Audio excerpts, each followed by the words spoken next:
Hey, Odyssey. What's up, Odyssey House? I'm Sarah. This is Phil. We are Own It SLC. Some of you have probably met us before, but for those of you who have not, the purpose of this video is to tell you a little bit about what Own It SLC is and to give you creative prompts so that you guys can do a little bit of writing, and then hopefully when we see you on Friday, you'll have something to share with us. So, let's Own It SLC, Phil. Yep. You know what? It is a plethora of interactions put together in performing arts form, podcast form, Harvey the Bus form. He's right there. You can't see him, but because it's too sunny. The window but too sunny. But he's out there. Essentially, it's kind of a response to both being in recovery and both growing up creating art. And now we kind of do art as, it's kind of like our jobs. What kind of art do you make? So, I mean, I record hip-hop stuff. Just made a song for the next Own It. What's the next Own It? The next Own It is called Some Kind of Love Thing, and it's on February 13th of this month. Wait. Yes, it is February. So the 13th of this month is what I meant to say. And it's at a little dive joint, an all ages joint. And we put on singers, rappers, storytellers, comedians, hula hoopers, visual artists.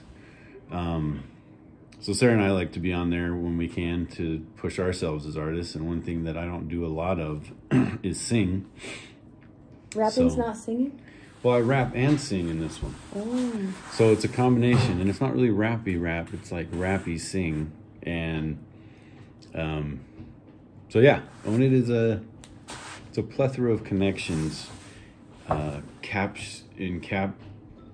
encapsulated for your viewing and listening pleasure, I suppose. You being the you in specifically, and you being the you in general, public, our friends, our families.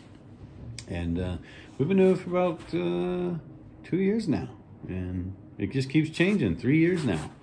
We just keep adapting, adjusting, moving forward, you know, feeling like it's over and panicking and failing in some ways, and then just kind of powering through. And yeah, what's Own It to you? Well, on our website it says Own It is the evolution of truth amplified. Our goal is to empower sober artists. However, if you're not sober, we're not going to kick you out. Well, most of us are, but you know, just people generally in recovery don't have to be. I wanted to start Own It with Phil because we recorded an audiobook that I wrote that was an art piece that was years in the making. And there's something about amplifying my own voice, and I'm like trying to hear myself talk, and all I can hear is this. Anyway, it was so empowering for me to hear my own art recorded that I wanted to offer that same thing to other people. So one of the things that we talked about when we started Own It was challenging the words that you use, the stories that you always tell. And we went to coffee before our first show, and one of the things that Phil and I were talking about being in recovery for a couple years is the slogans get old and the language gets tired. And I don't know about you guys, but you know, I get it that the slogans exist for a reason and they're probably true, but I get tired of being like, well, it's just keep on keeping on, and my own worst thinking got me here, and my worst day sober is better than my worst best day drinking. Yeah. Yeah. So like cliches, after a while, they're not really saying anything. And so one of the things that we wanted to do was be more creative with our language and be more creative with our expressions, because after a while, everybody's story just kind of starts to sound the same, and it's frustrating. It's really frustrating. It's like, no, like, own it. Like, what actually happened? Like, the specifics about what you did and felt, the places that you went, what kind of hot dog you ate, what song you were listening to, exactly how old you were, who were you in love with, what was her name, what kind of drugs were you guys doing, whatever. Like, the specifics, they matter quite a bit. And so one of the things that we really wanted to do with people in recovery is give them an opportunity to speak more creatively, and then in that way we can actually connect more deeply. So maybe that can be the prompt, the writing prompt that we give you guys, is let's start with a story that's one that you always tell. So something that, like, when you talk to people about yourself, you're like, I always go back out after 60 days, or I always get into toxic relationships.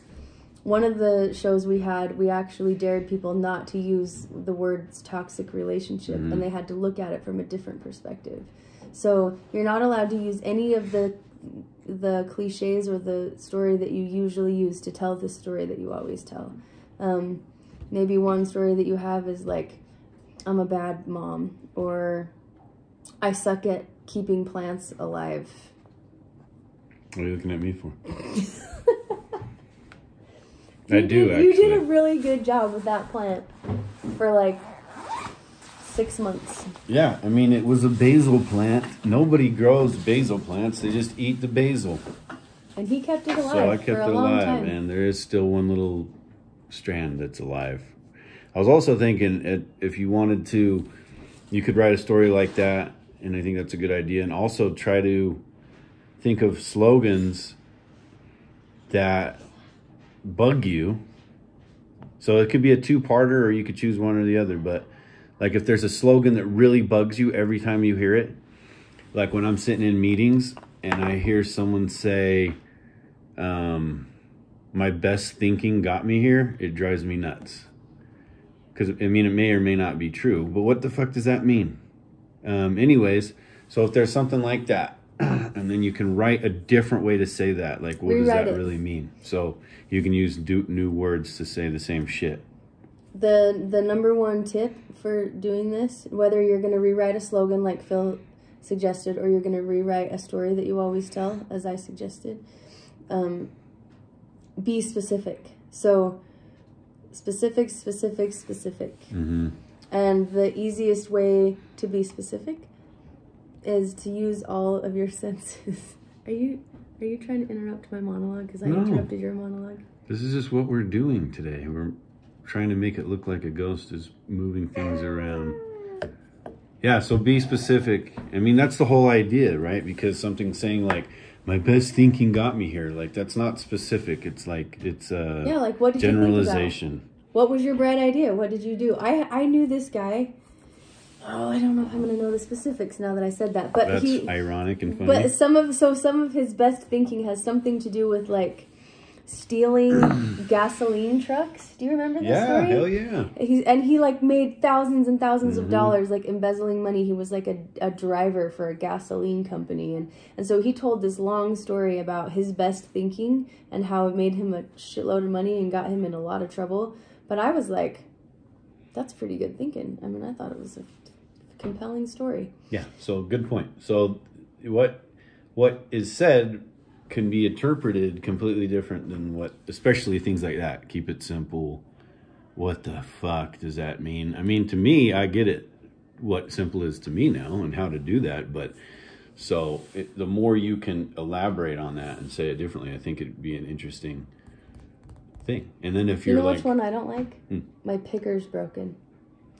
Like, I haven't heard that one. You've never heard people say that? Maybe it's a girl. Maybe it's the thing girls say. That's like a dating thing, huh? Like no, it's an AA thing. Really? Yeah.